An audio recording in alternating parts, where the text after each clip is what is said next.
Don't tell the others, but you're my favorite.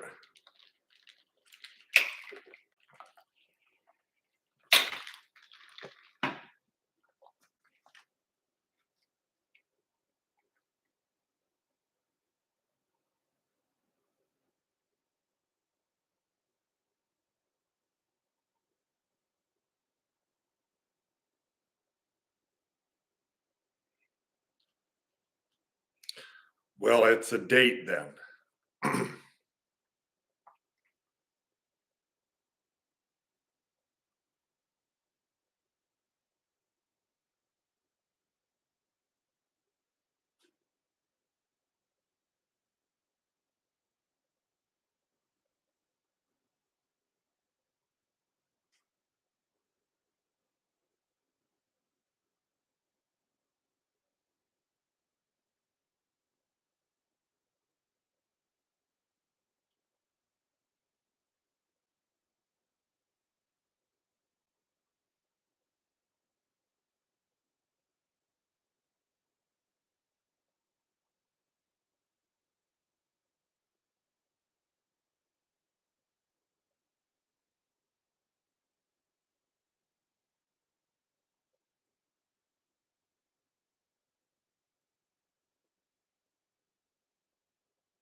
You're my second favorite.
SS, do you keep up with Tyler Goldstein at all? Do you follow him?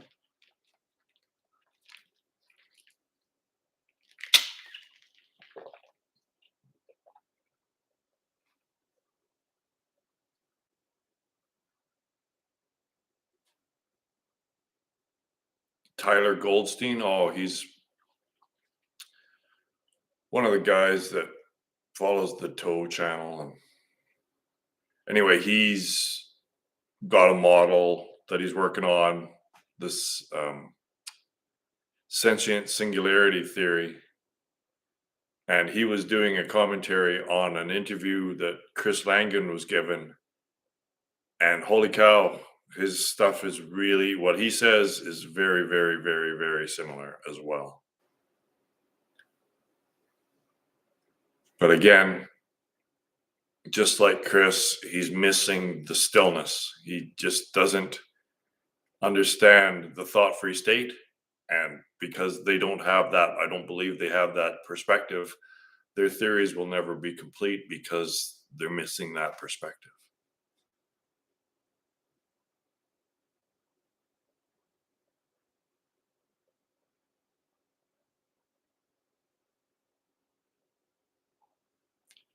Yeah, the last one, it's called his YouTube channel is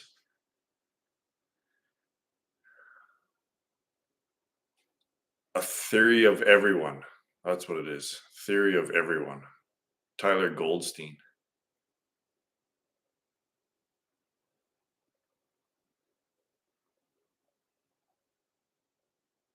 He keeps admitting that my theory is very, very, very close to his, and yet I think he's afraid to have a discussion with me because I think he'll realize that his model's lacking. It's ego, right?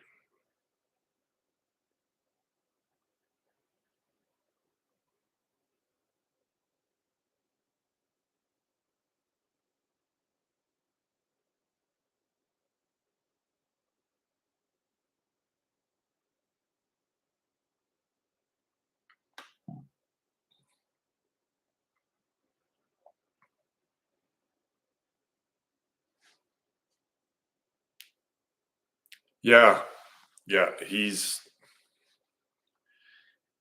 one separation from Kurt, I think two maybe.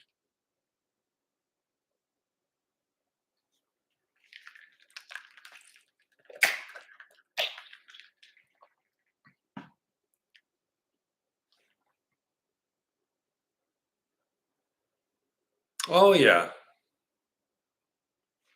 yeah.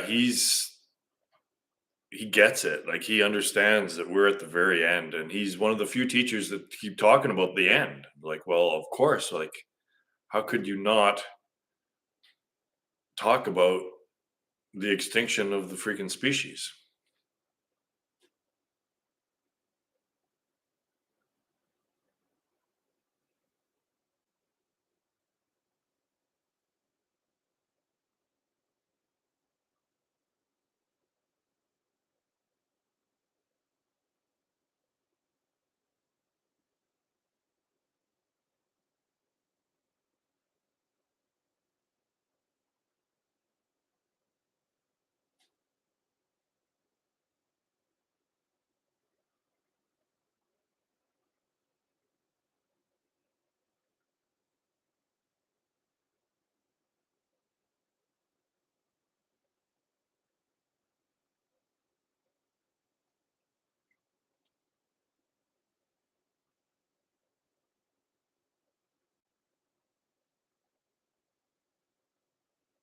I know he's looking I without his hat on and his flowing locks and his beard. I'm like, wow, you're really taking this Christ thing a little far, don't you think? It's like you sure do look like maybe what people might think Jesus would look like.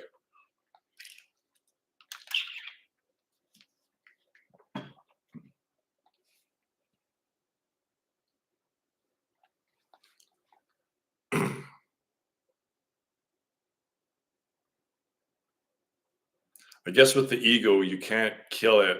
You have to prevent it from arising. So that's why I say you have to starve it, right? So you're not directly killing the ego somehow by some sort of action. You're inadvertently killing the ego because you're not letting it arise because you're not giving it your attention. So you can't really fix something. Yeah, you have to prevent it from arising in the first place. And that's how you kill it. But you can't kill it directly by trying to do something. You have to starve it to death of your attention, which is just turning away from thoughts, not giving any of those I thoughts any credibility or any energy.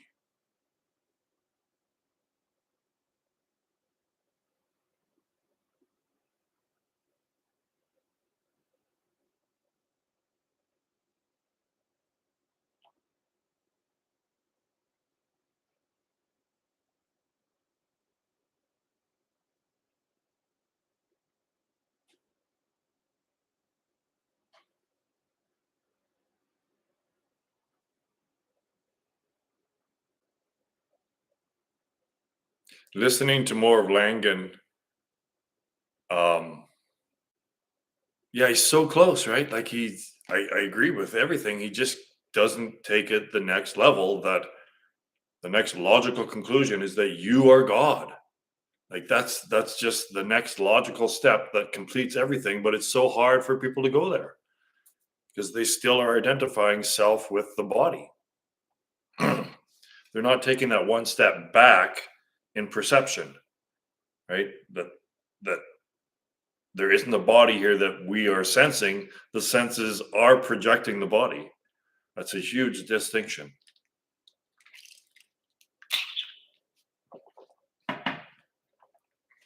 But yeah, I wrote Langan 500 word little pitch, and I really sincerely hope that he looks into my theory and we start a discussion.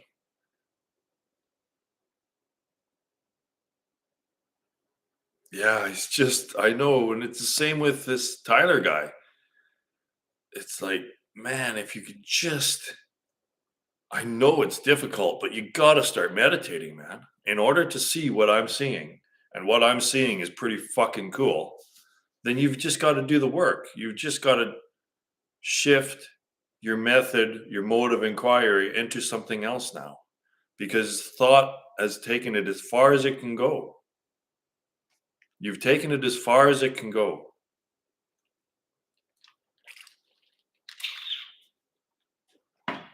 Thought, that is.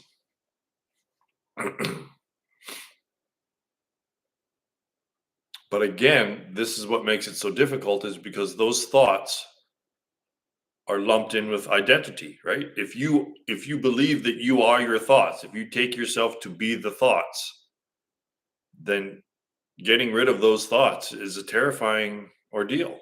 And that's why they stop. They freak out and they stop and then they go back to thought and then they'll never find the answer. So it's kind of a vicious circle.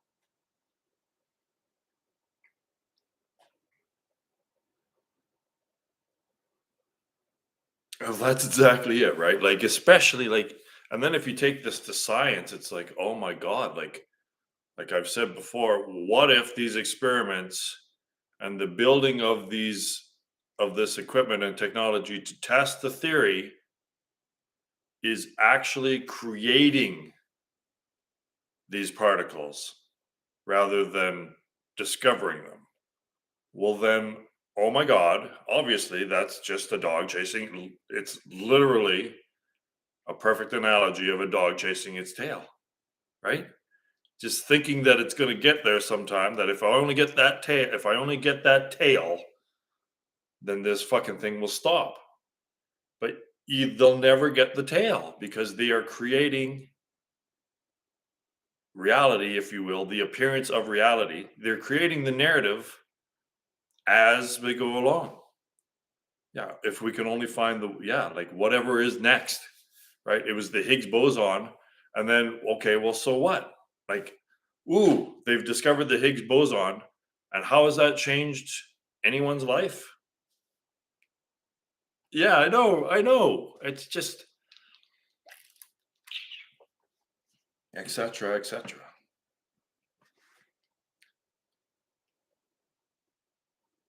What I find interesting about strings is that it also operates for some reason in 26 dimensions, right? 10 dimensions or 11 and 26. Well, how many digits are there in the number system? Well, there's 10. Okay, so maybe there's something there. And how many letters are there in the English alphabet? Well, there's 26. Oh, it's just a coincidence that there's 26 dimensions in string theory. Mm, it's just another expression, holographic expression.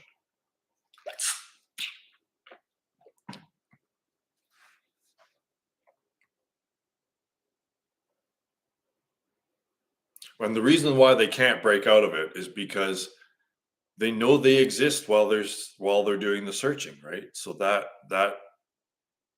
puts the nail in the coffin right there, is that the reason why they can't stop searching is because if they do, then the ego dies.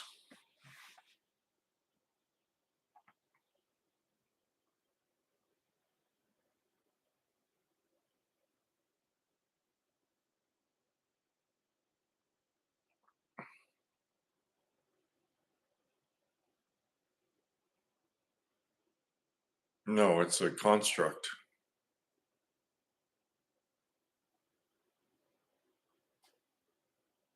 It's a belief system.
Oh, I could have told you that weeks ago. Yeah, I gave up on him a long time ago. I found it interesting, but he enjoys mental masturbation just too much.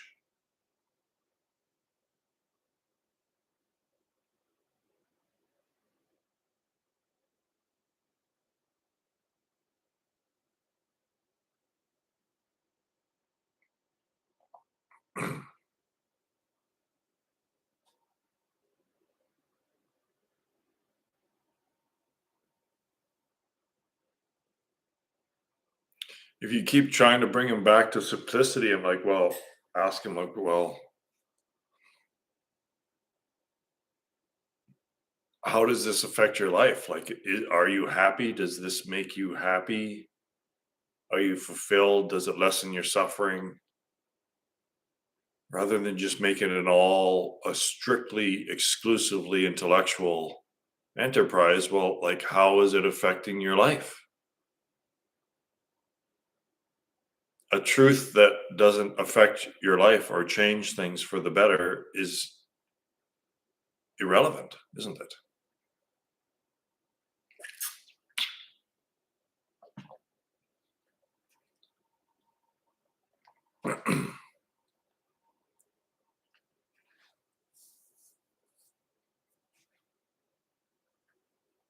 Like Langan has to get there too. Langan has to be honest with himself and sincere and ask, well, do I still suffer?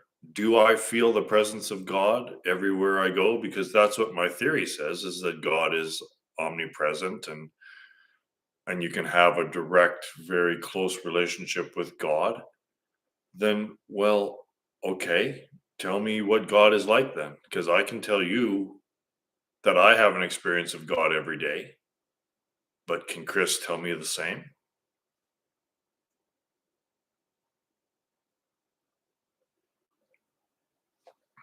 But they'll never admit that they're subsets of mine. They'll never admit that they're all incomplete models of the fundamental model of reality. Like they won't they their egos are too big. There's too much invested in their theories and their systems of thought.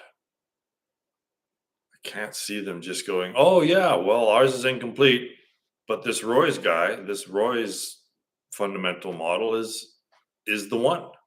Like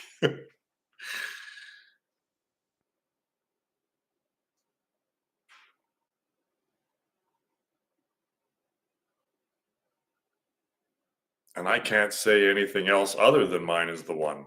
And it makes me sound like a delusional, either completely delusional or just an asshole. But I can't. I just like,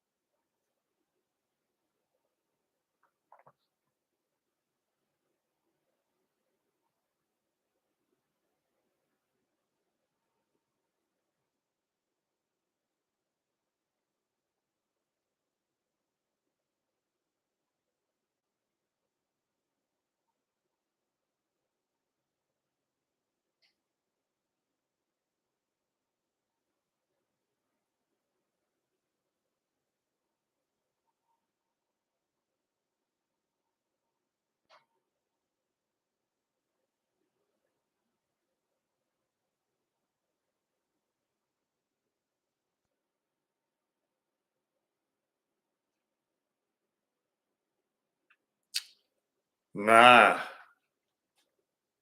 sounds like a negative thing to me. Nada. A subtraction type of a thing? A negation?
Oh, I thought that was Om. That's supposed to be the primordial sound, is it not?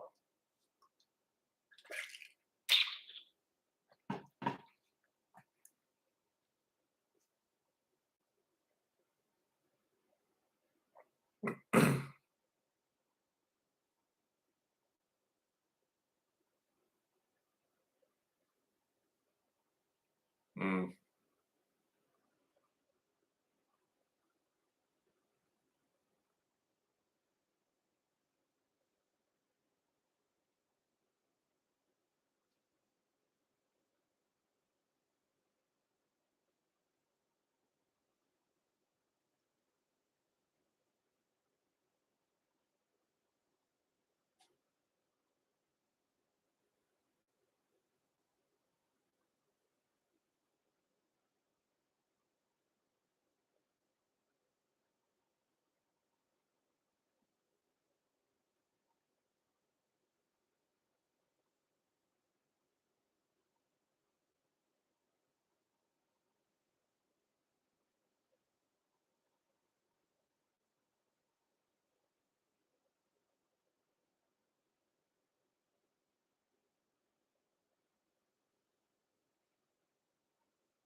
no,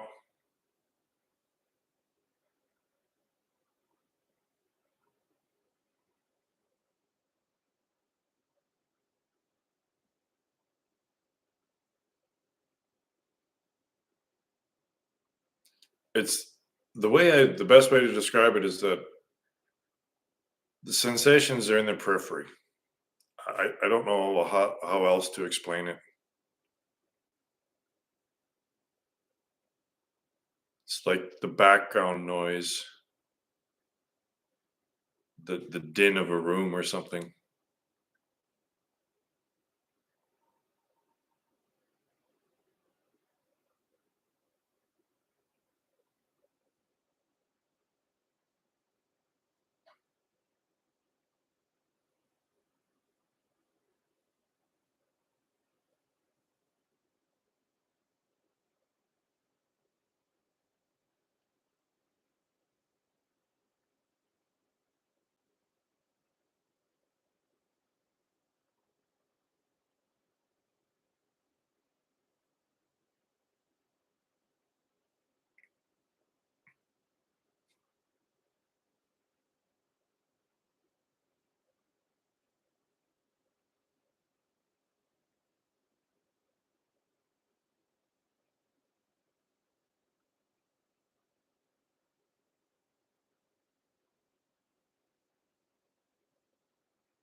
No, see, this is where I this is where I get hung up with a lot of people. A lot of people get hung up with my teaching because unfortunately neuroscience has taught us that everything that goes on in the brain,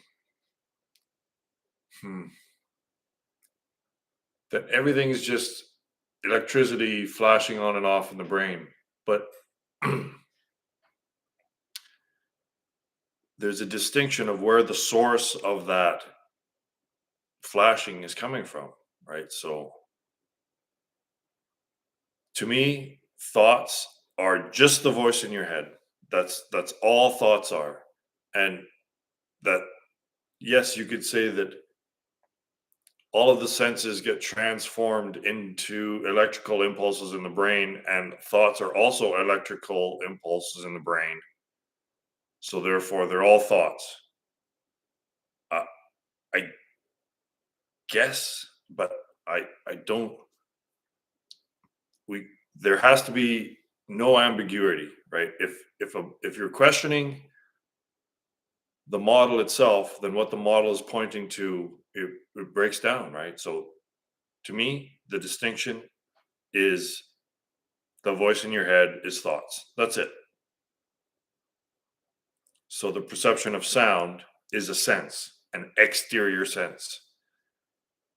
But what's happened is that Maya's kind of hijacked that sound aspect and is piggybacking thought onto that, right? It's relating, thought is somehow related to the auditory sense.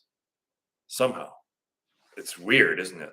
That we hear, we call it, we associate it with a voice, like an auditory voice, but it's not, is it? That's just some sort of explanation that we're using from our experience, but it's not. It's not a voice at all, is it? It's something else. It's thought. It's it's not a voice in our head. It's thought.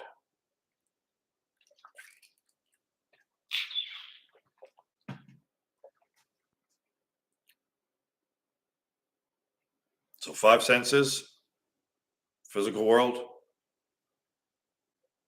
dimensions, thought world, outside the five senses, zero dimensions, zero spatial dimensions.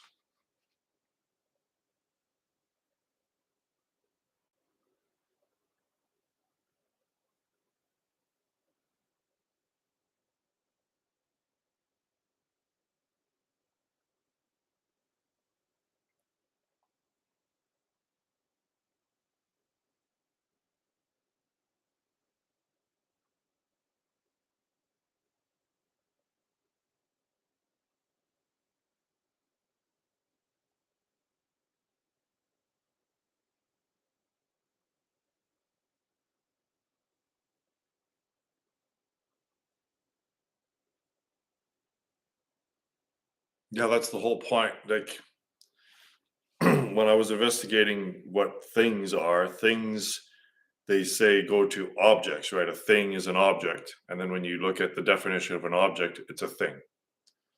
But the thing is not an object. A thing is a collection, a specific collection of senses, isn't it? That's what a thing is. It's a specific combination of senses. That's what a definition of a thing should be in the dictionary. It should relate to the physical sensations that bring about things. So, an object, all right, get a load of this. An object is a thing with a word attached to it, with a thought attached to it. So, there can be things you can witness a realm of things, but there can be no, without any separately existing objects within that experience, if there are no words attached to those sensations. You see what I mean? So there's literally no spoon if there is no word attached to the combination of physical sensations that create the spoon, the appearance of a spoon. And I thought of it even funnier yesterday. There is no, right? You can't even say what it is because then it would appear. So in order to say there is no spoon, you have to just go, there is no.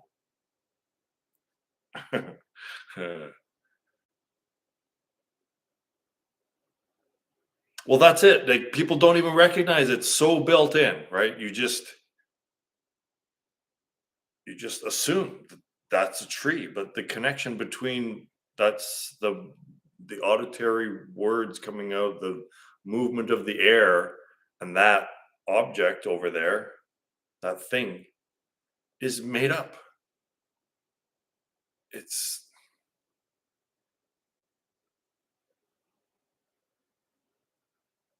like when you get to this level of vision, the resolution is amazing, right? Like you just see everything so clearly that other people do not see. And it's so crazy that other people can't see it now because I see it so clearly. But it's not, it's unable to be seen by the ego perspective. From the ego perspective, these things cannot be seen. Literally, they cannot be seen, recognized. And then I'm like, well, look at this. How can you not see it? It's right in front of your face. And then people are like, I don't know. I can't. Yeah. Yeah. So things are specific combinations of senses, and objects are things with words attached to them, with concepts attached to them.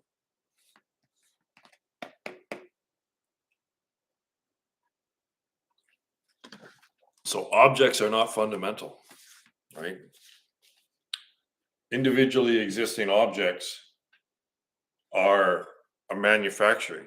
They're manufactured by adding a word, a concept to a specific combination of senses, which is a thing. So the dictionary is wrong. Things are not objects. Things are specific combinations of sensations.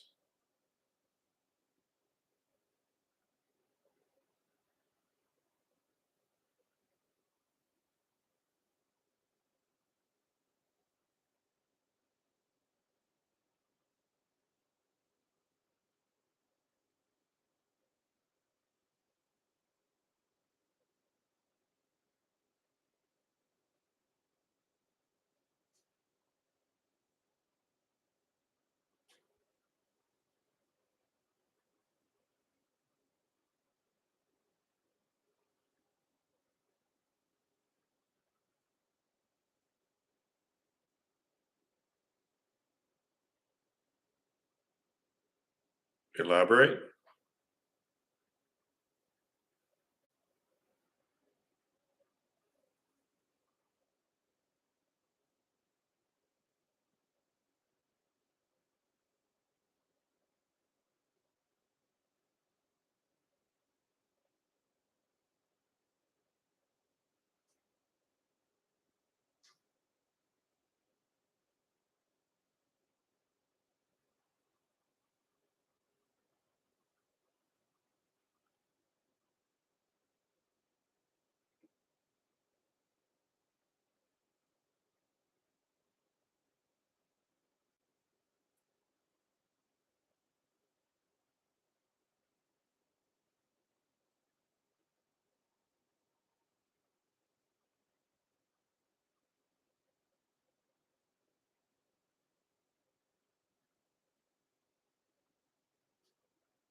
Well, it would be completely indistinguishable if it was, right?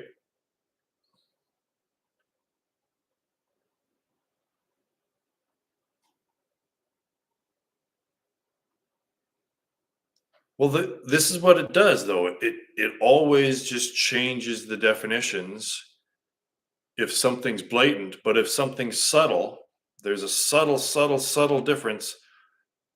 They'll just overlook it. It'll just be glossed over, and just, oh well, let's not. let's just ignore that. It's like calculus. I don't know fuck all about calculus, but I know it's basically just fudging the numbers, isn't it? It's just, it's just another technique of tweaking the thought system so it continues to generate thought. This is another one of these fundamental aspects of reality that if you don't understand it, then you'll just get lost in thought, is that systems of thought are mechanisms through which to generate more thought. That's all they are. The only purpose of systems of thought is as a tool of Maya to divert attention away from self and onto the thought realm. And the genius of it is that she's made it appear as though it's leading towards some sort of truth, when it's actually leading away into delusion. So it's brilliant, of course. The most brilliant opponent ever in the history of games is Maya. So she's got some plays, yo. And she's got all of humanity just completely fucking duped right now. Just completely fucking duped. And we can't even say our way out of the spell. I'm trying to show people out of the way. I'm trying to show exactly the magic act, the diversional act as it's occurring, and they still don't see it.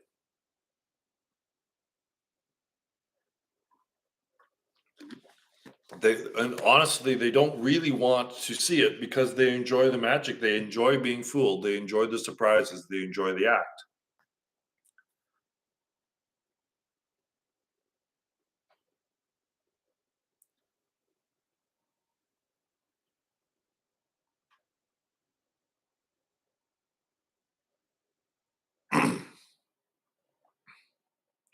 So if you can't ever get to something, you can get infinitely close to it. Like, that's turtles all the way, right? That's a system that guarantees no conclusion, right? So you're basically, is calculus just throwing up your hands in the air and saying, all right, well, we know that we can't actually produce an answer. So we're just going to infinitely get closer and closer and closer to that answer. Uh, See, mathematics is, this is where I go back to. Mathematics is the most precise and effective mechanism, system of thought through which to generate more thought, because it's a system of thought that's just based on thought itself, right? It really, mathematics has no connection to the physical world at all. So it doesn't have limitations on it, right? You can't think indefinitely about the physical world because the physical world and the senses have limits. But the thought realm, if your thoughts are based on other thoughts, then you can just keep thinking forever. So Maya's got all mathematicians totally duped. I mean, it's a fun game to try to, get these equations to be proven or something, but it's all just mental masturbation. All it is keeping attention away from self. That's all Maya cares about. That's all the game is either you're paying attention to self or you're paying attention to thoughts and sensations. That's essentially what all of it is.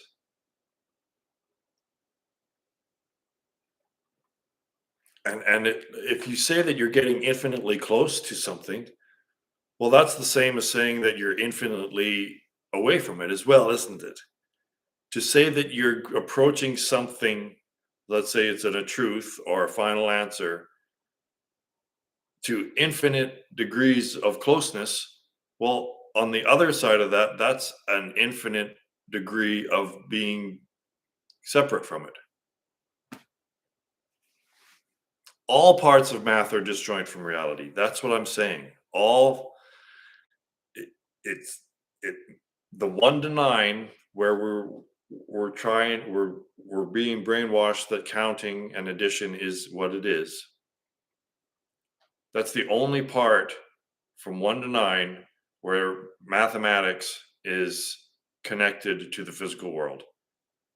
After that, after just 1 to 9, it's it's no longer attached to the physical world at all. It's like fiat currency when it broke away from gold standard. It's it's there's no correlation between mathematics and the physical world.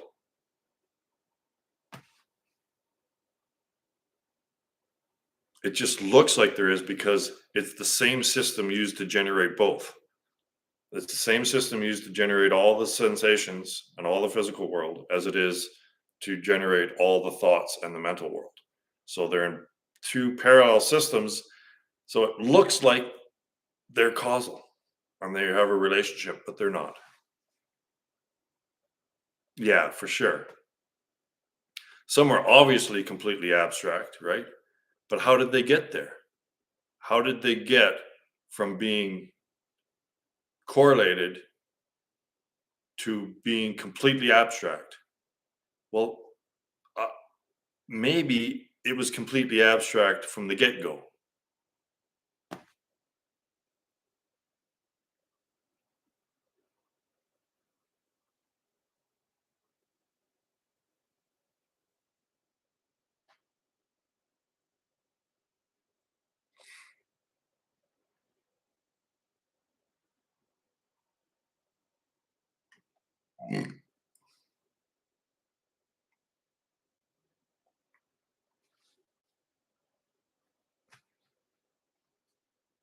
Because eventually, and that's what the uncertainty principle and Bell's theorem and Gödel's theorem, they're saying that thought will never conclude.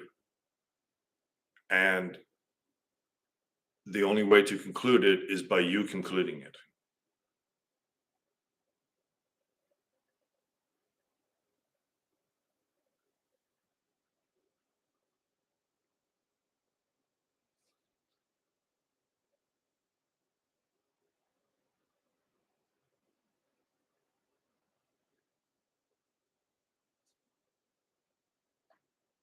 The answer to thought is the transcendence of thought.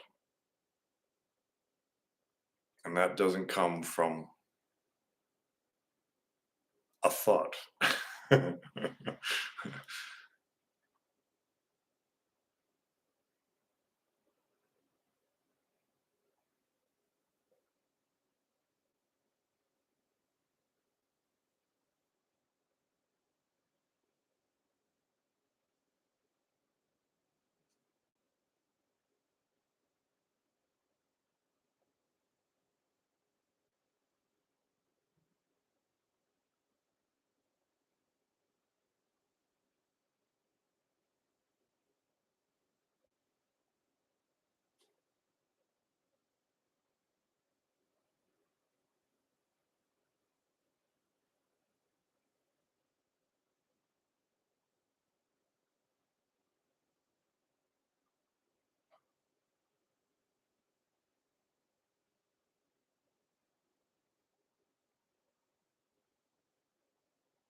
Yeah, for sure. Right on.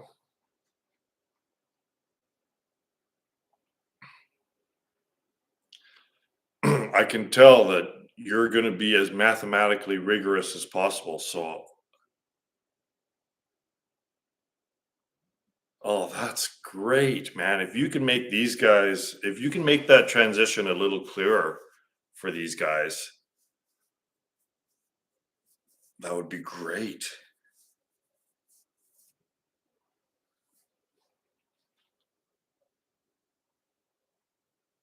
Yeah, because I mean, obviously, both of those guys are very mathematically inclined, far more than I am. So if you can make it as mathematically rigorous as possible, that would be great. I would even, if you can explain it to me and if it makes sense to me, I would even include it as part of that theory, right? Because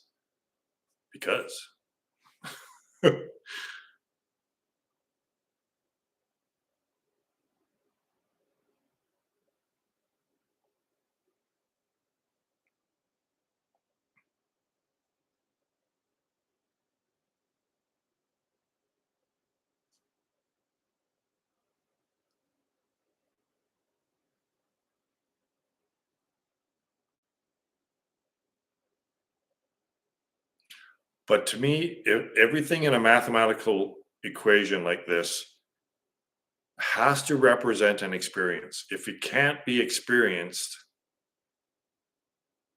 then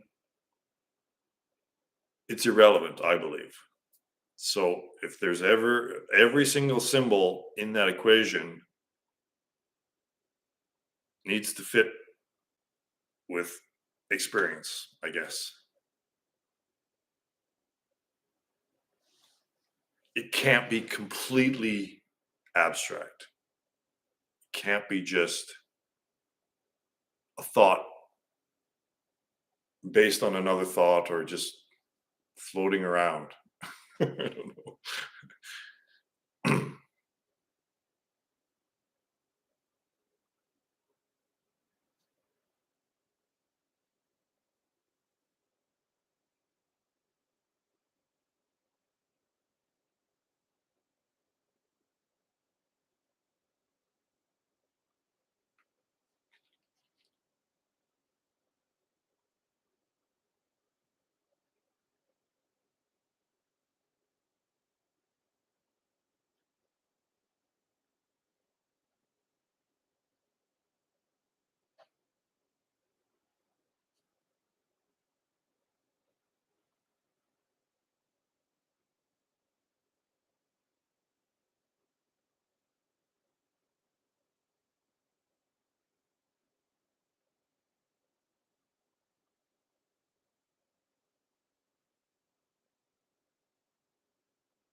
the one would assume that a theory that's describing fundamental reality,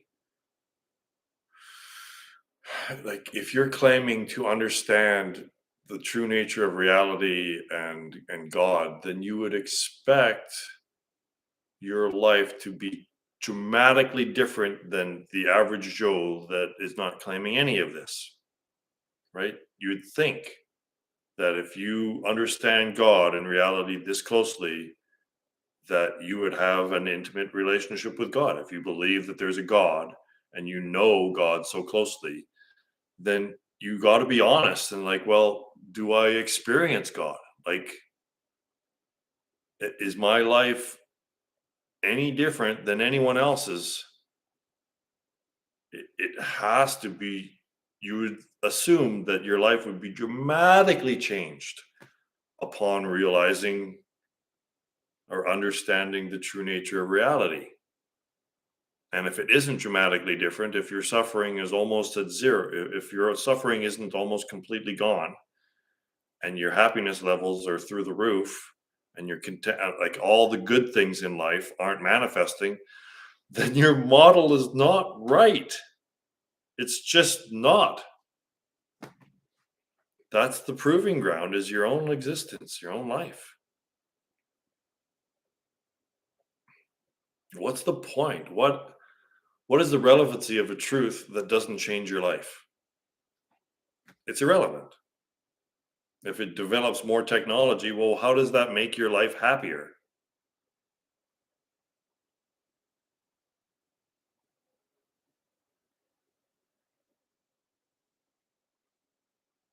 Not many of these theorists are willing to lay their cards on the table like that, like I am. It's like, listen, man,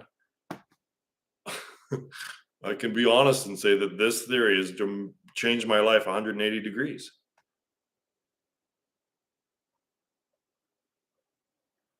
Yeah, there you go, right? So that's, if you have,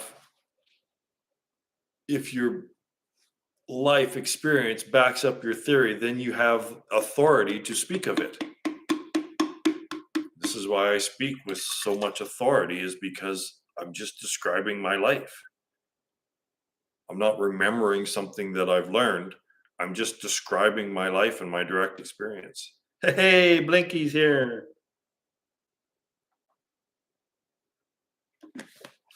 Now the party can start.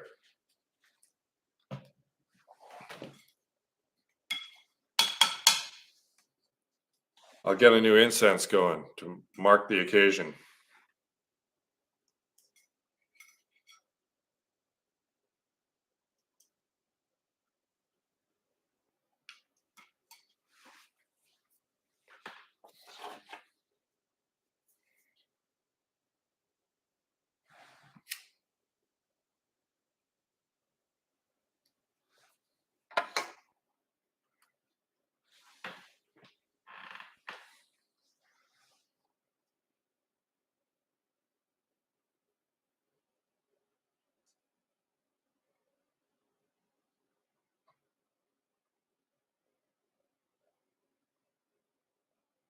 No, we're not here to have a better experience, but that should be a result.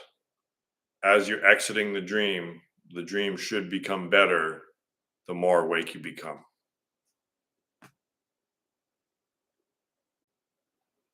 It's a good guide that you're on the right path.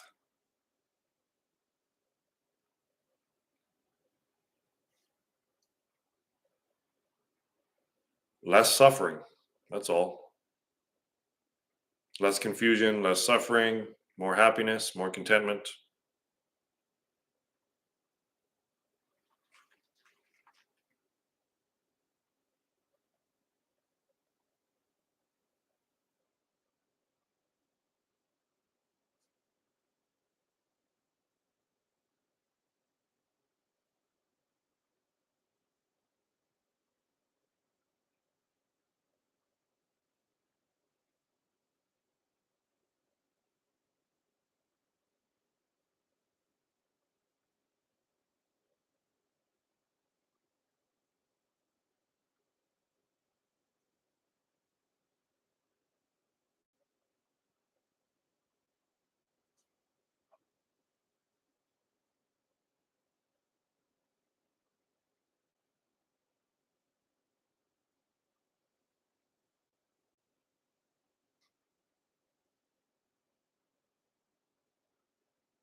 Yeah, well, all senses is your imagination. Uh,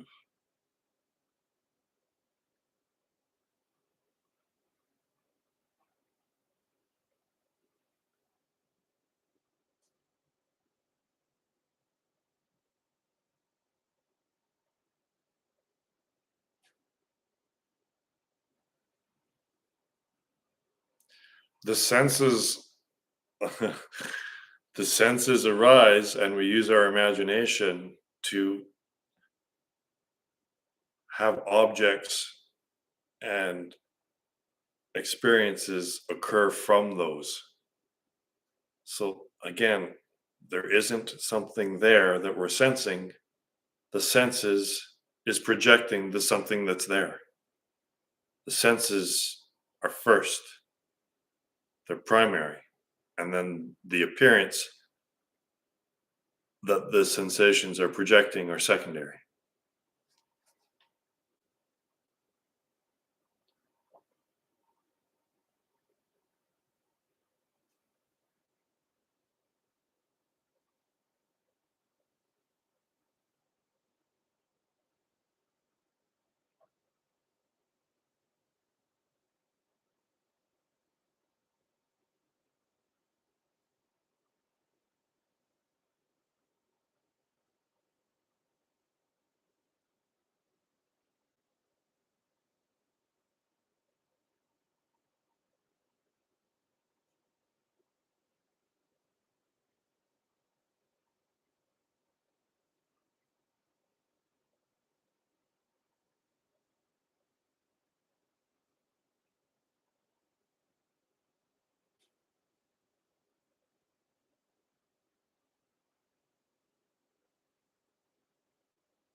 Mhm.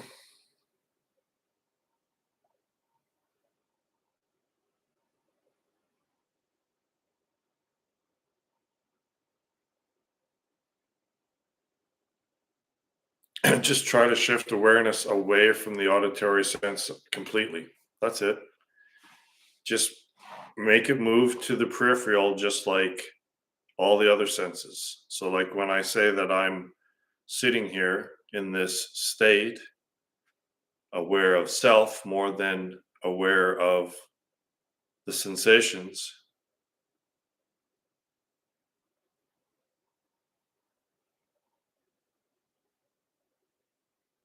everything is moved to the periphery. It doesn't have,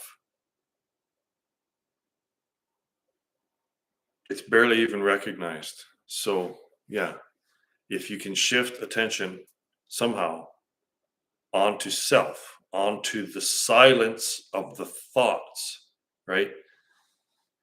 There's there's silence of thought. There's a lack of thought. So just focus on the lack of thought. There's a type of silence there, isn't there?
I've always just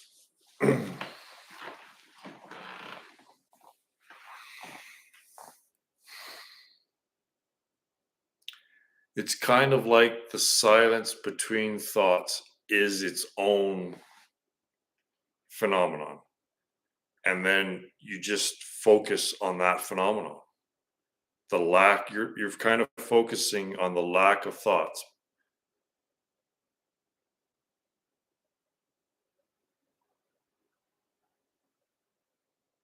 But that in a way is you're focusing on the source from which the thoughts arise.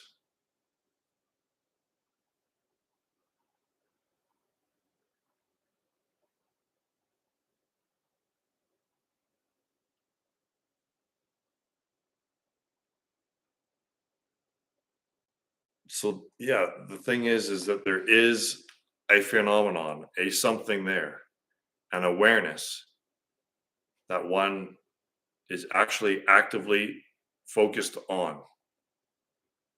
And when you're actively focused on that awareness, the appearances become more ethereal, less substantial, and to the background. They're moved to the background. What used to be in the background is now in the foreground, and what used to be in the foreground is now in the background. That's pretty good. I like that.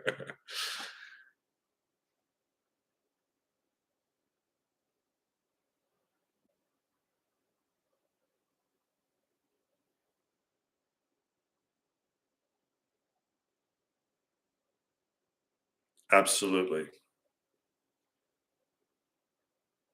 Well, it naturally does. You can't push it away, right? You just, once the self is established, everything just aligns itself from there.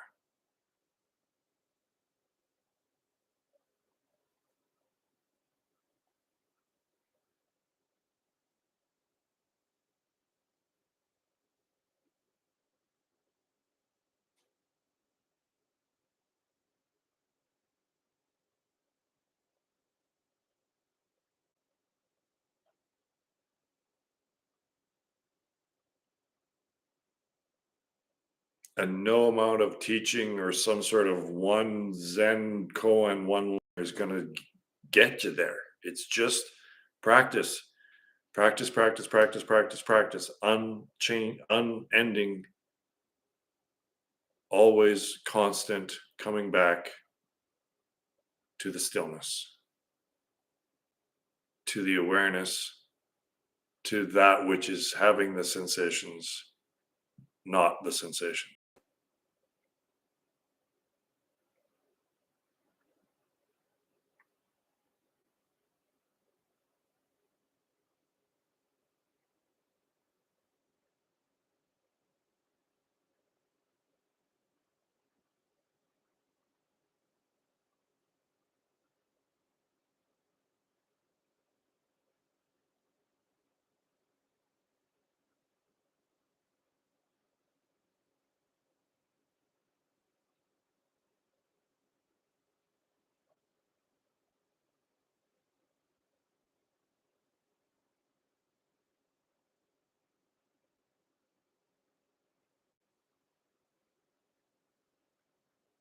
That sounds familiar.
I don't think so.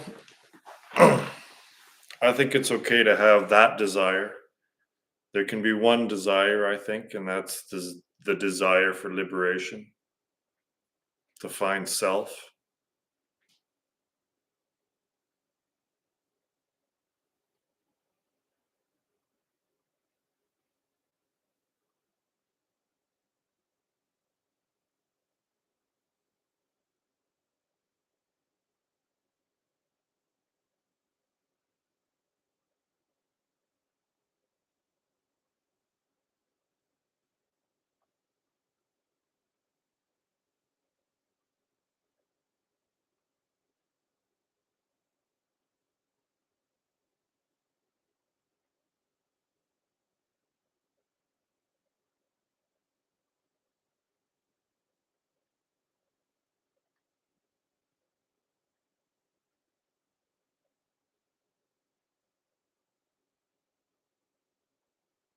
Oh, shoot.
The mind always wants to take center stage. It always wants to be the final authority.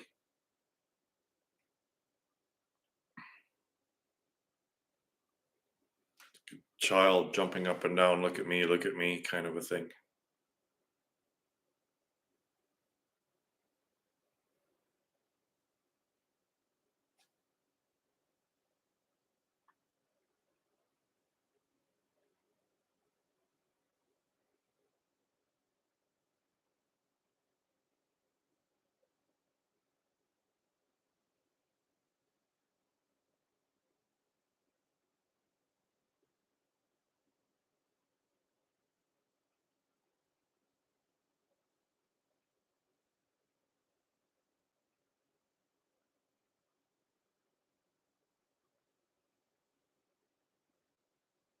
Just stick with what's working, I guess.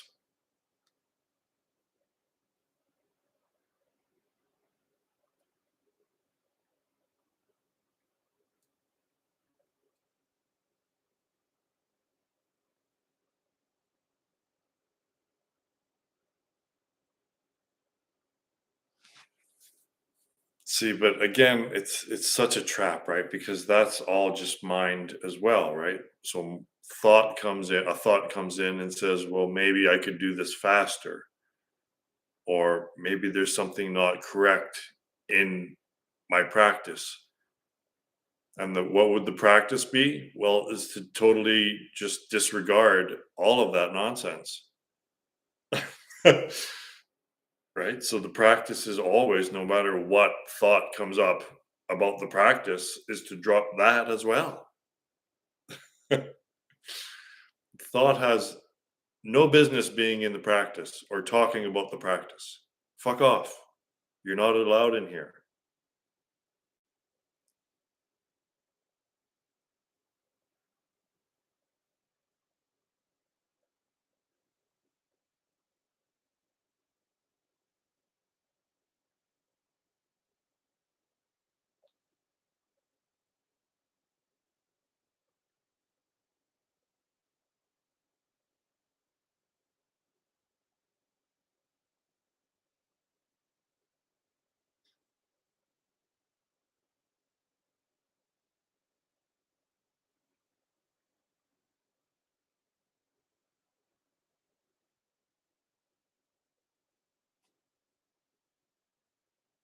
And when it comes right down to it, thought is just distraction away from self.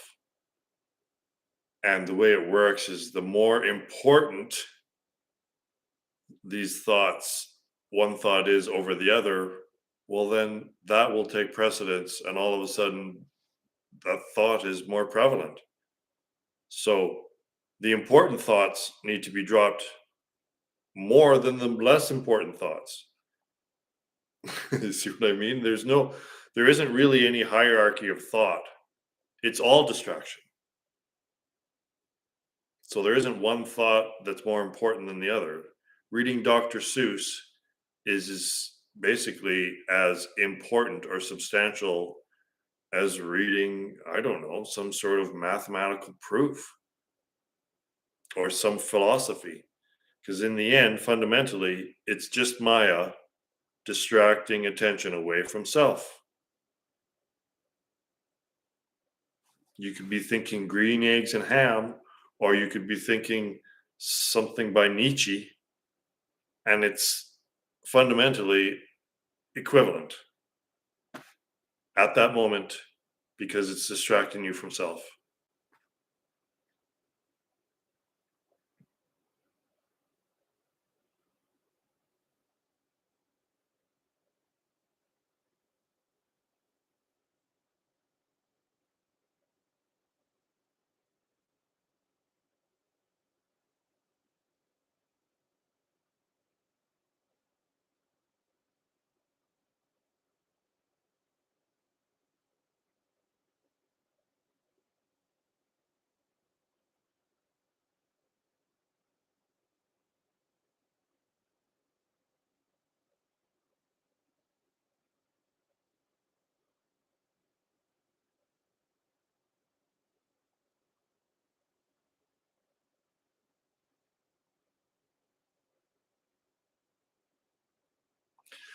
I tried to post this on the Bat Gap group that I'm in Facebook, and they didn't allow it.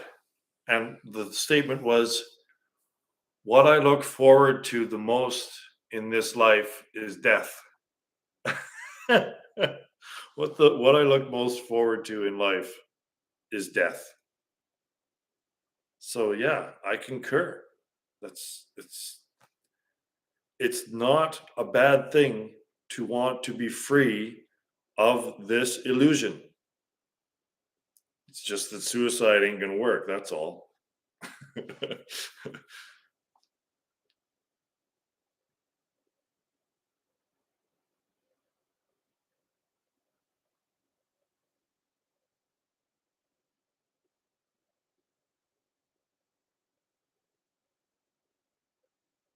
Maybe that'll be my next blog post. That which I look forward to most in life is death.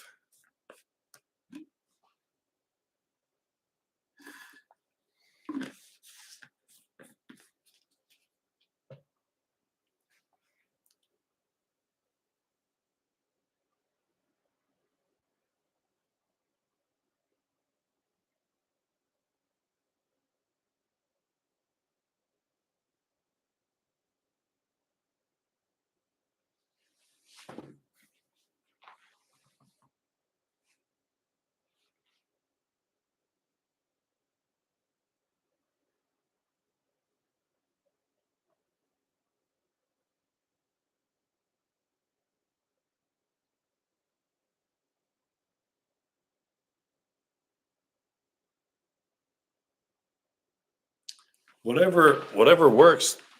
If there's if you require if it helps to have a process to get to the stillness rather than just sitting down and just going, like, I realize now that I've kind of been a natural at this, and it came very simply and easily and naturally for me. But eventually you'll be able to, I would imagine, to just skip those processes because you become comfortable enough getting there that you won't need such a runway to get there anymore.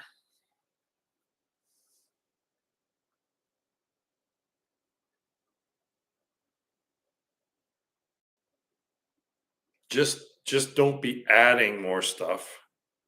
Try to take away stuff, right? Don't add stuff to your practice. If you can, keep paring it down, right?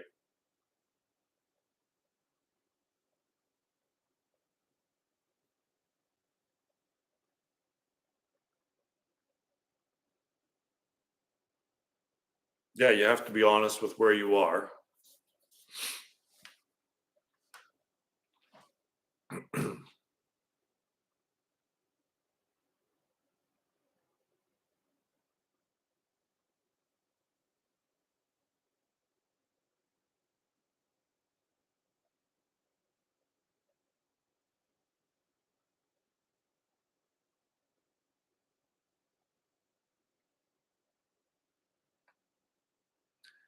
I've come to the conclusion that the state that I'm experiencing right now is not within the realm of human consciousness. I wouldn't even call it human consciousness. It's the next step up, whatever that is.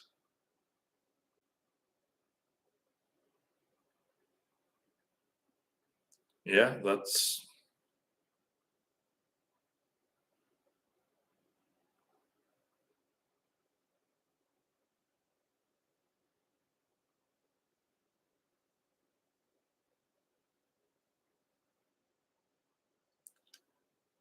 the tricky part is that it simultaneously can't ever change and also is the best experience,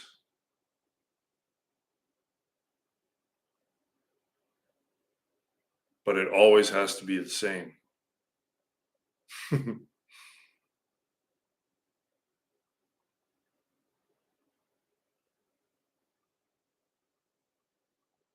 I guess it would be the mean between all the extremes.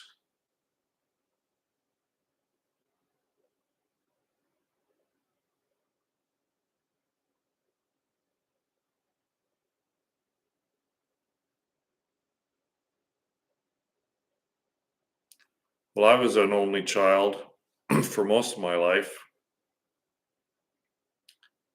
So yeah, you're never alone. The ego is always alone and the your true self is never alone.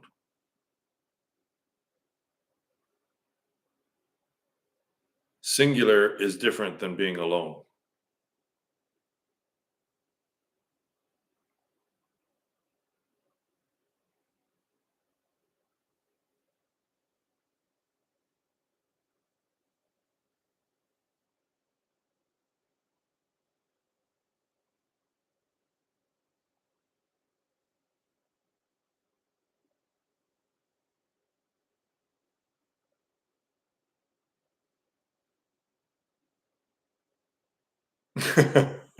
Yeah. Well, that might have something to do with the busyness of your mind because you've had decades and decades of that. So might take some unlearning.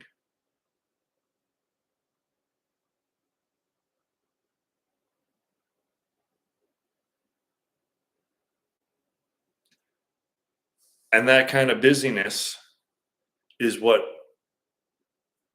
keeps us from recognizing the inherent emptiness and unsubstantial nature of all of this. Because if you just keep manufacturing things to do, then it seems like there's stuff to do that matter, but it's all made up. It all goes away, doesn't it? All of it. You die, sun goes nova, it all goes away. So why are you doing this? Like, why? What is the purpose of all the doing, right? If you'll find that most of them will have a causal effect, right? You're doing something in order to gain something from that doing. You're doing something not for the doing of it, but to gain something from the doing of it. But if it all passes in the end, then of course that is a flawed model. So we just keep busy adding stuff to the emptiness to try to make it appear like it's not empty anymore. But you can't fill the emptiness with more emptiness.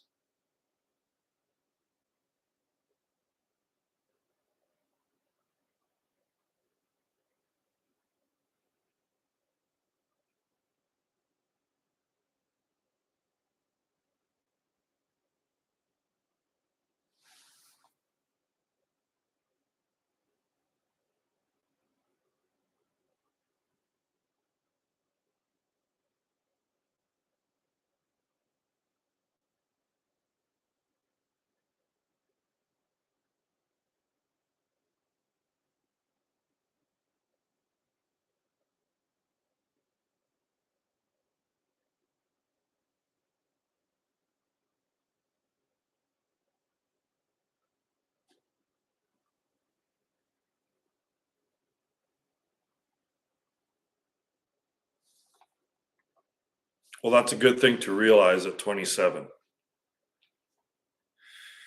Because I don't think I realized that till I was about 40.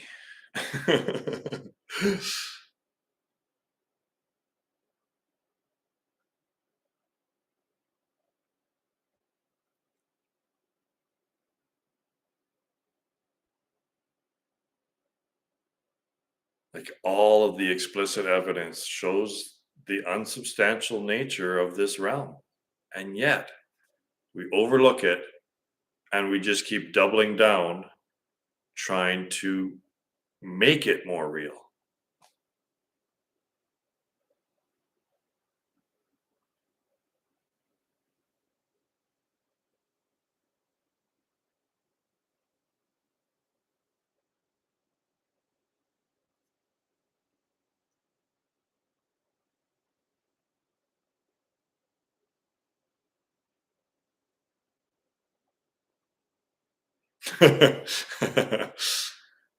What kind of a degree do you have?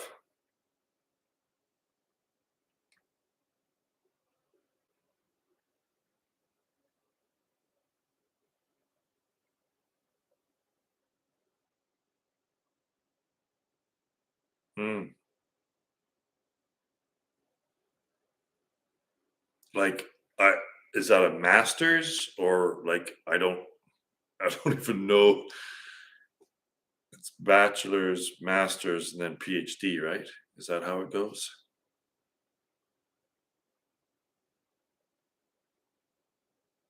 Okay.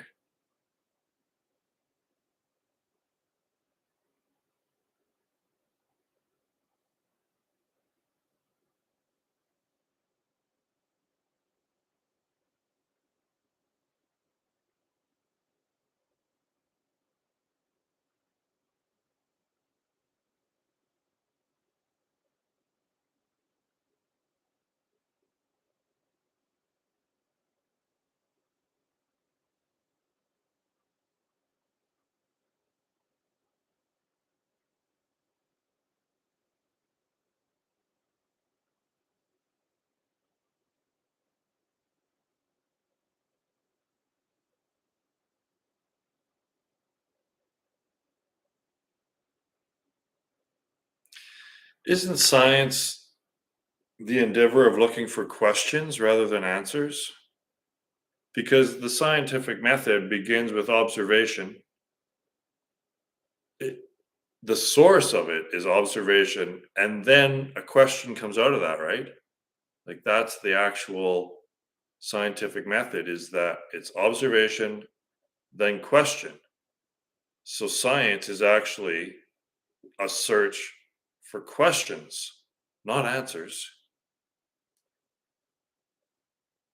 right?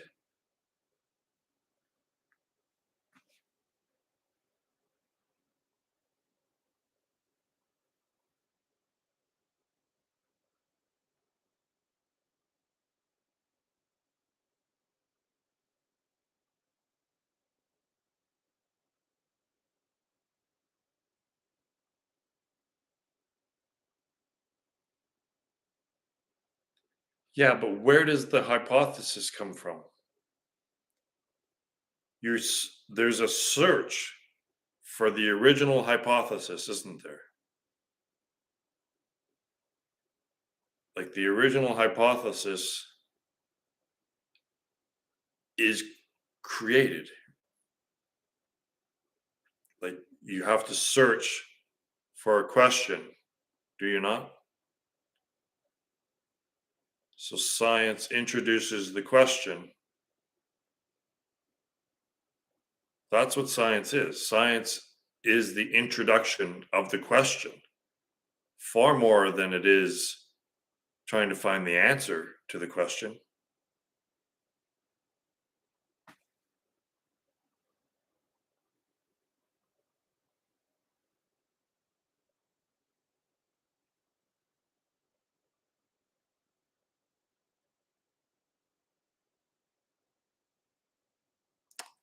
Oh, good. It's Eduardo.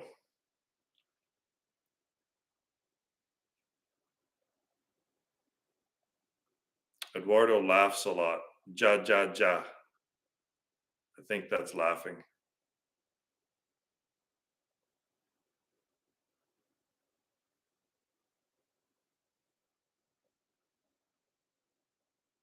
Okay.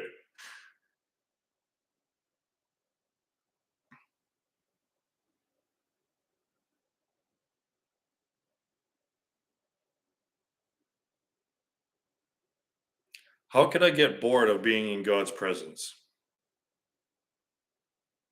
How could I be bored being realizing my divinity?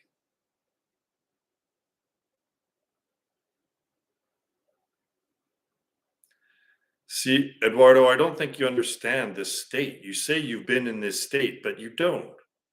You have not. Because if you ask that question, it just proves that you've not been in the state that I'm in, ever.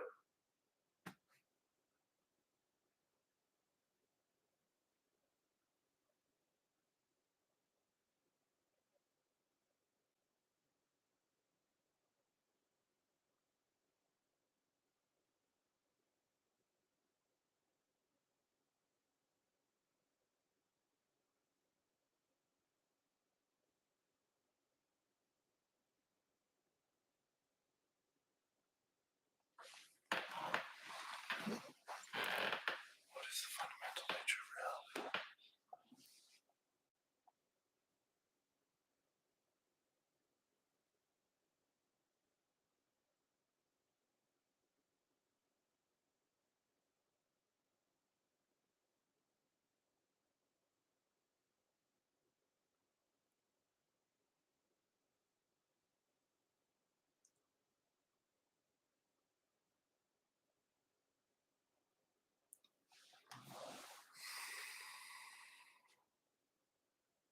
Well, I guess what my question is why does the question, what is the fundamental nature of reality, even arise?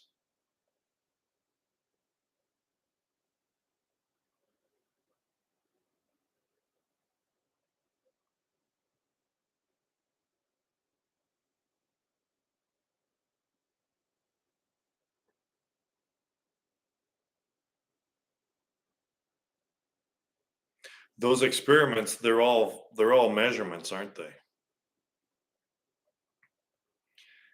And a measurement requires two.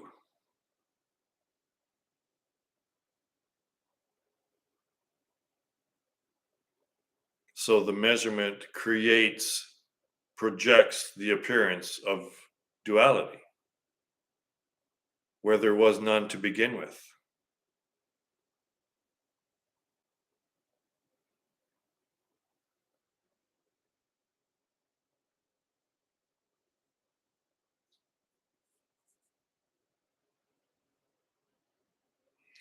So what I'm saying is that science projects the appearance of duality because science requires measurement and measurement requires two. So it's a requirement in order for science to operate, to create duality in which it to operate, right? It's like that grid that we always see where they try to describe gravity by overlaying a grid, right? A two-dimensional grid.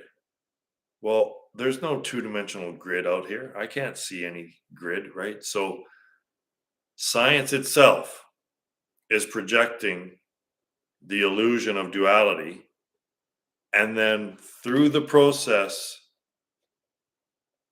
of measurement, it's going to try to reunify what it separated in the first place using the tool that did the separating.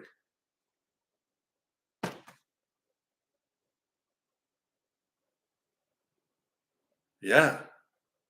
So a dog chasing its tail. Science is a dog chasing its tail. It creates the problem and then tries to fix the problem with the tool that created the problem. Because all that tool can do is measurement. All it is a measuring device. Science is a measuring device.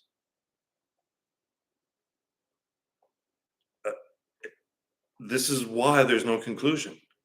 Like, you can come to this just through pure reason. You can come to this logically with pure reason.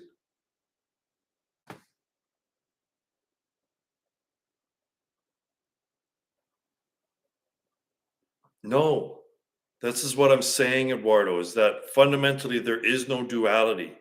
That is all appearances. There's only a single unity, and science projects the illusion of duality.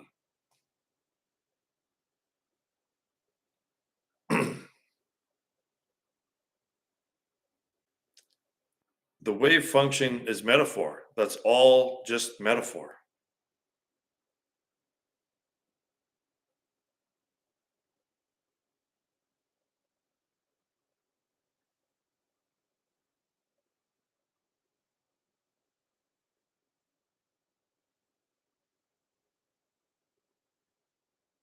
Thought is a type of measurement.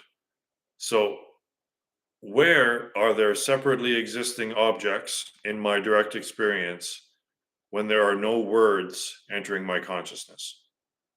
Where is the separate existing objects without words?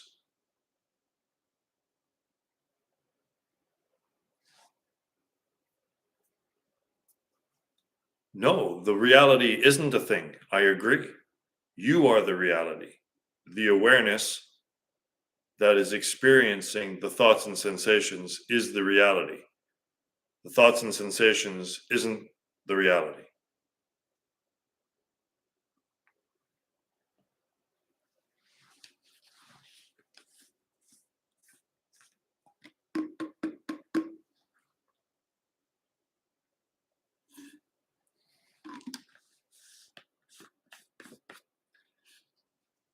Eduardo and I are going to get in a fist fight, a virtual fist fight. That's what's going on.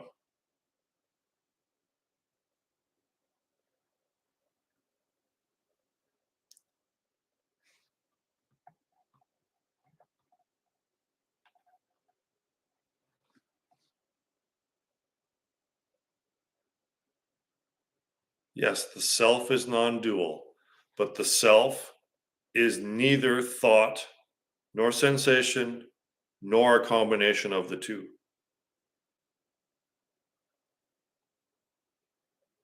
right? So yeah, the self is non-dual, which means it's absolute, requiring nothing relative to it, which is the state of sleep.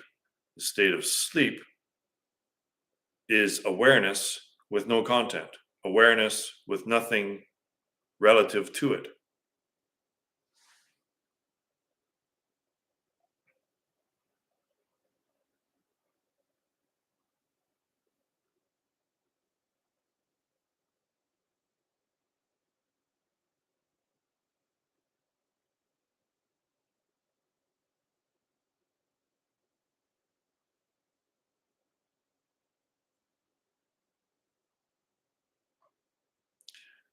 I'm not sure what you're disagreeing with me about.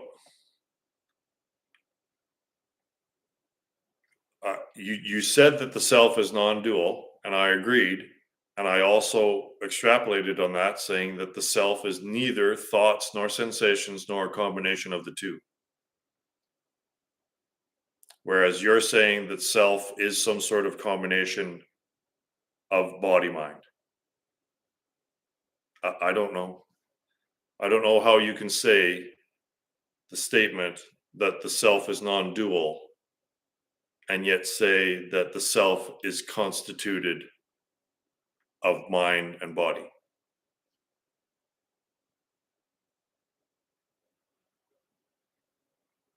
Where's the duality in dreamless sleep?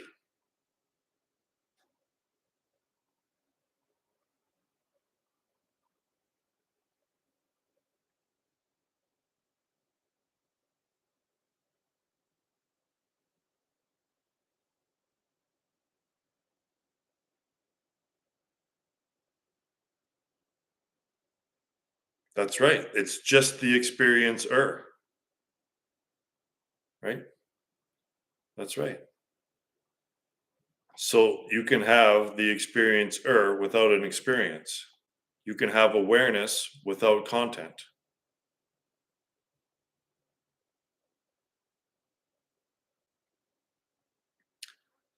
But that experience is in the background. It's not in the forefront anymore. The reality, which is that which is having this experience, is now in the foreground. And the experience is secondary in the background, as recognized as the illusion.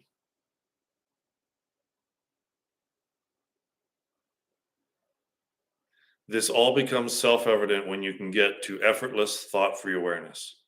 Like sitting here, effortlessly thought free, like I have been doing for 2 hours. This is how you're going to understand this, Eduardo.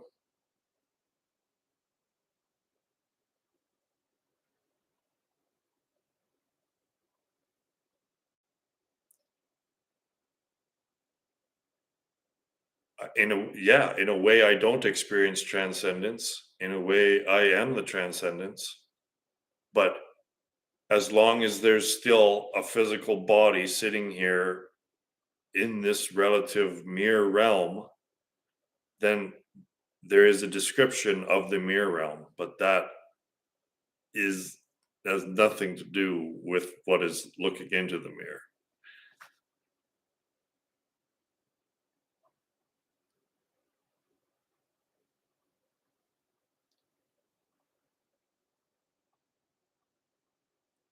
Yes, all experience means, I agree, all experience means duality. So in dreamless sleep, there's no experience and no duality, but yet the self remains, right?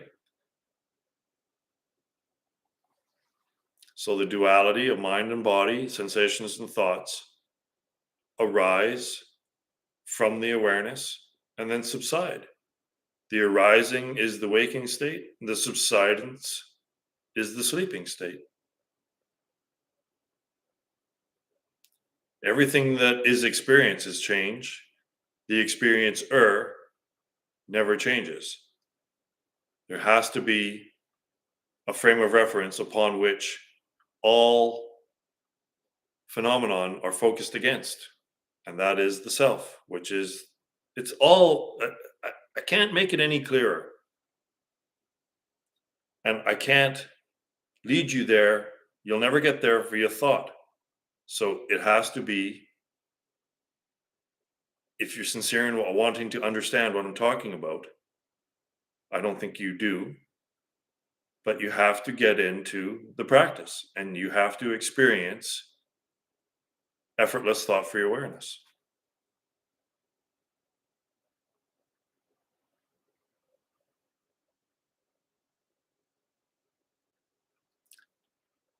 So, what do you mean by that, memes?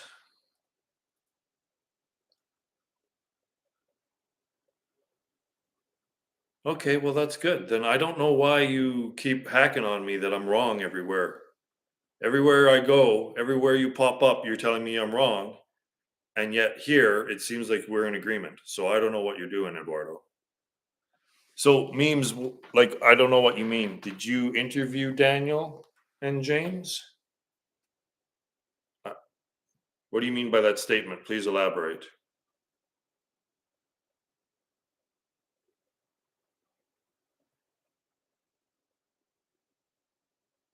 No, I don't, Eduardo. And I'm going to block you because I'm just kind of sick of you. I'm just sick of you.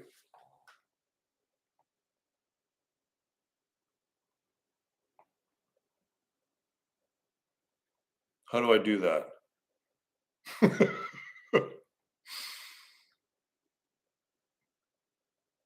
I don't know how to do that.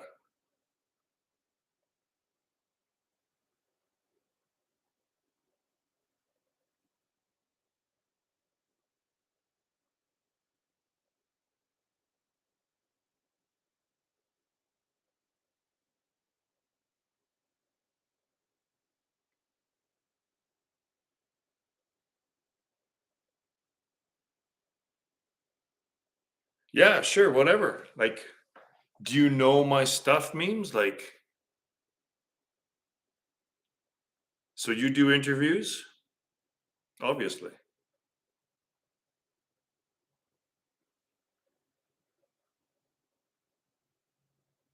Okay. Yeah, sure. I'm down with it. I'm I'm up with being interviewed pretty much at any time by anyone. Just give me a time.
Yeah, like memes. I'm telling you, man. Like,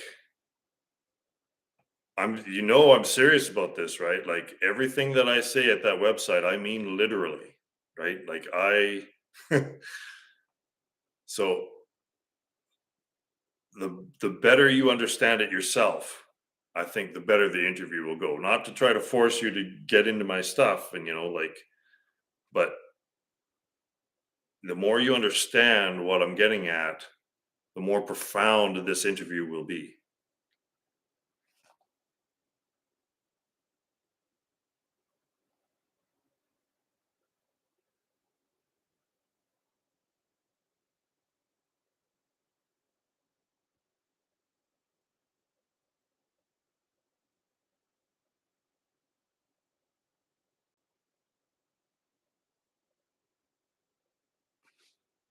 Right on.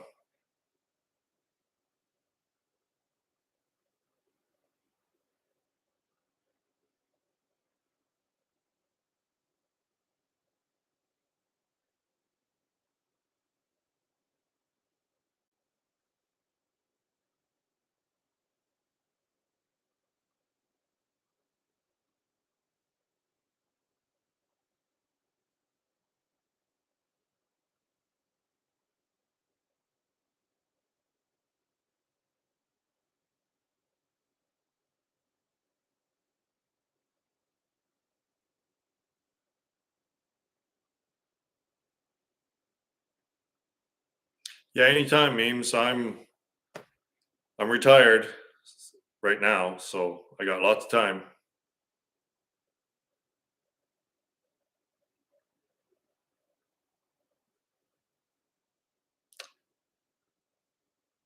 Yeah, that was bizarre. I don't even understand why Kastrup freaked out at the end, right? Like when they after that meeting, Kastrup basically made another video, said, "I have nothing to do with this guy. I don't want to even talk to him ever again."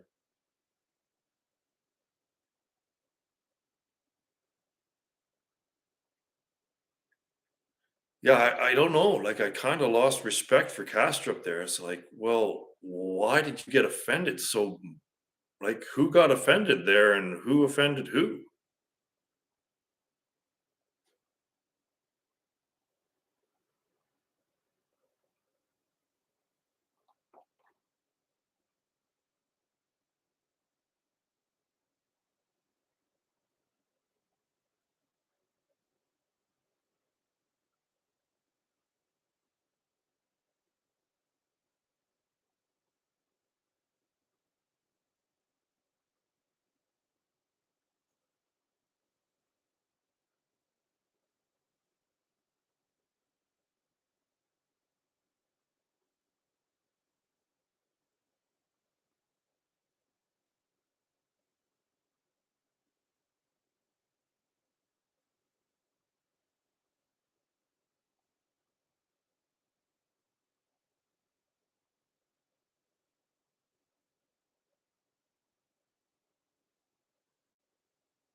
I'm pretty sure you know that's my website, but I have two, so I'm just making sure that you're on the new one.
Yeah, Tyler's. Yeah, we're all very similar, except that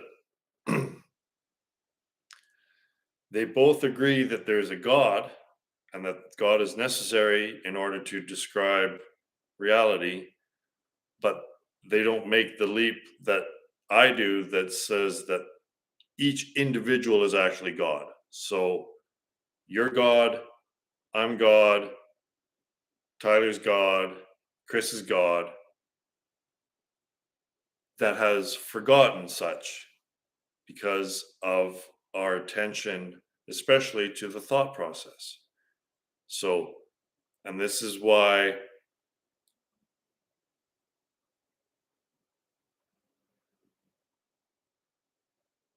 uh, blocked by blocked by who?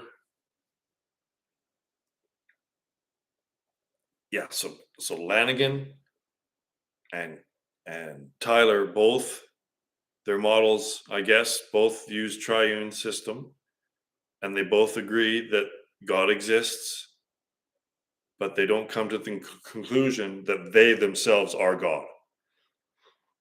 And that's the big leap that my theory makes, especially with that triune, the fundamental model of reality. If you're going to memes, if you're going to study one thing and you try to understand one thing of my theory, it's the triune fundamental model of reality. If you can understand that, if you can see it, and what the message is saying, the message that you are God, then that's the most important part of all the whole theory.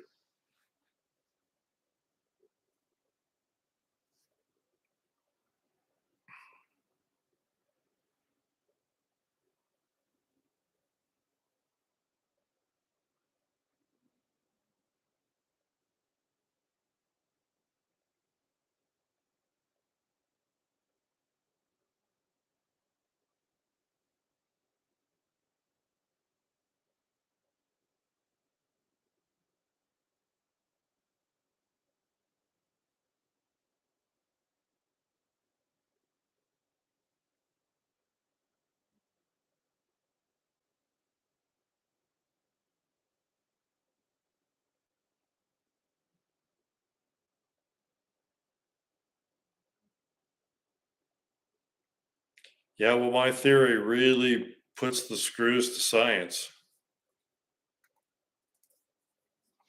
I certainly don't agree that science is all that it's cracked up to be.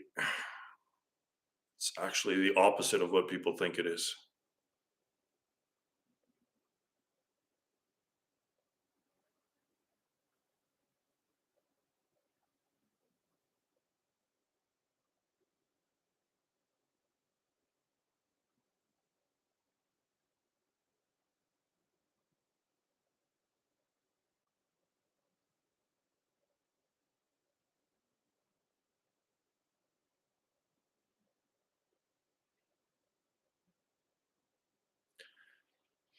Yeah, it's true. These things that people say about God is that God is omnipresent, but we just keep missing it because we are distracted by thoughts and sensations.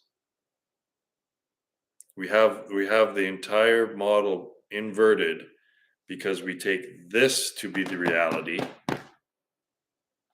and we take the nothing to be the non-reality, the illusion, when it's the other way around. That which we call nothing is the actual reality, and that which we call things and thoughts is the unreality, the appearance, the illusion. And that's why we suffer.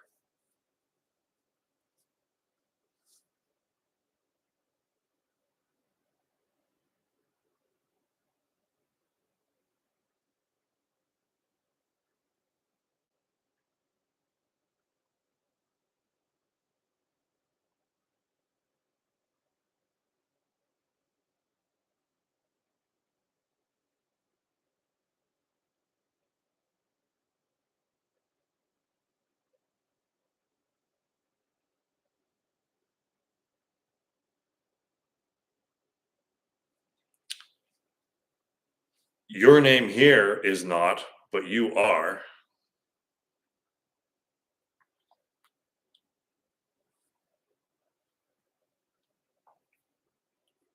It's exactly like a video game.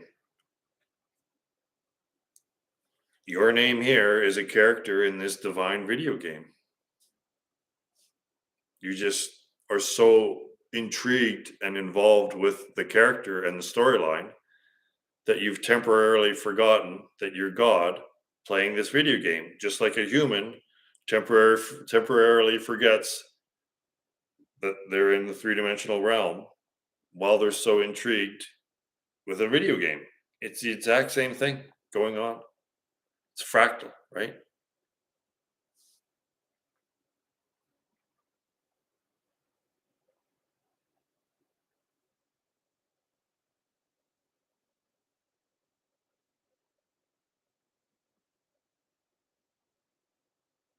There are similarities, yeah, but he just keeps talking about. He maybe thinks that the mental realm is more substantial than the physical realm, but my model shows that they're both equally unsubstantial, right? You need their the appearance is dual in nature. So mind or the thought realm isn't more fundamental than the physical, and the physical isn't more fundamental than the mental. They are both parallel systems to self, to the reality, which is the nothing.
Yeah, love is a tricky word.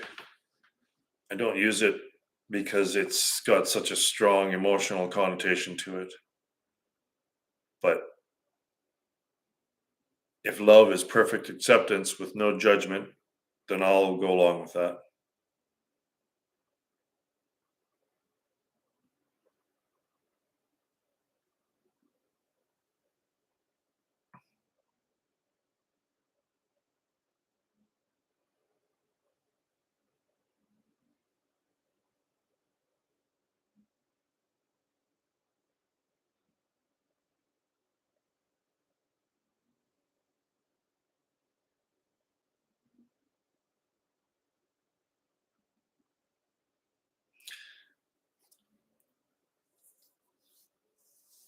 Yeah. Shunyamurti doesn't really talk about the state of superposition. So that's actually what the Trinity is. Triune system is a state of superposition. So presence, intelligence, and love, we're getting a little bit arbitrary and ambiguous with these words. So I wouldn't use those words.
Well, gang, I think I'm going to go for a walk. So thanks for dropping by. Thanks for the discussion. This was a pretty good one, I think.